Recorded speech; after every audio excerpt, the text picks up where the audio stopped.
Hi అండి, నమస్కారం.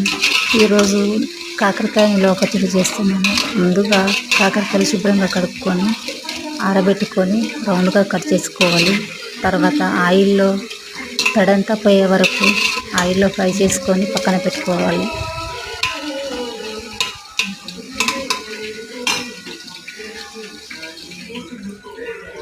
ఇది అల్లం వెల్లుల్లి పేస్టు, తాలింపు గింజలు, చింతపండు గుజ్జు, మెంతులు, జీలకర్ర పేస్ట్.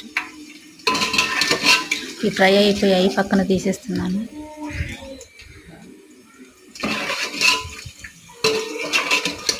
ఈ పక్కన తీసేసుకొని తర్వాత ఇందులోకి 4 ఎండుమిర్చి, 4 వెల్లిపాయలు, జీలకర్ర, ఆవాలు, కరివేపాకు ఇందులో వేసేసుకుంటున్నాను. ఇవి కాస్త వేగిన తర్వాత ఇందులో అల్లం వెల్లుల్లి పేస్ట్ వేసుకుంటున్నాను, 1 స్పూన్.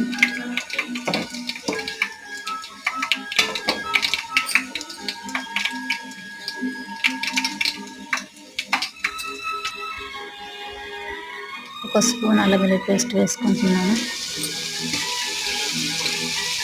ఇది పచ్చివాసన పోయిన తర్వాత మిక్సీ పట్టిన చింతపండు గుజ్జు ఉంది కదండి, అది కూడా ఇందులో వేస్తున్నాను.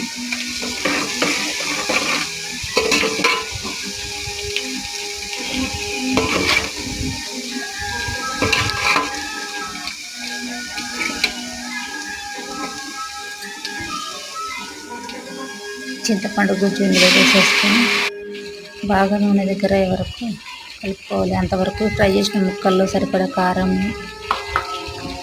ఉప్పు, ఫ్రై చేసిన కాకరకాయ ముక్కల్లో వేస్తున్నాను.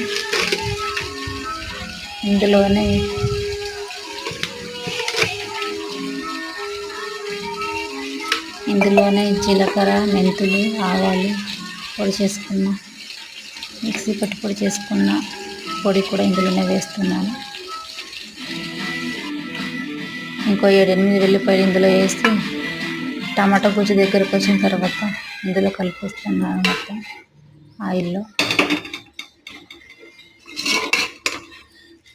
నిలువ ఉండే కాకరకాయ పచ్చడి రెడీ అయిపోయిందండి. 2 రోజులు అలాగే పెట్టి 2 రోజుల తర్వాత కలిపి చూసుకోవాలి. సాల్ట్ ఏమైనా పడితే వేసేసుకుంటే సరిపోతుంది. మీకు నచ్చితే లైక్ చేసి సబ్స్క్రైబ్ చేసుకోండి, సపోర్ట్ చేయండి. ఒక లైక్ కొట్టండి, చూసి వెళ్ళిపోకండి.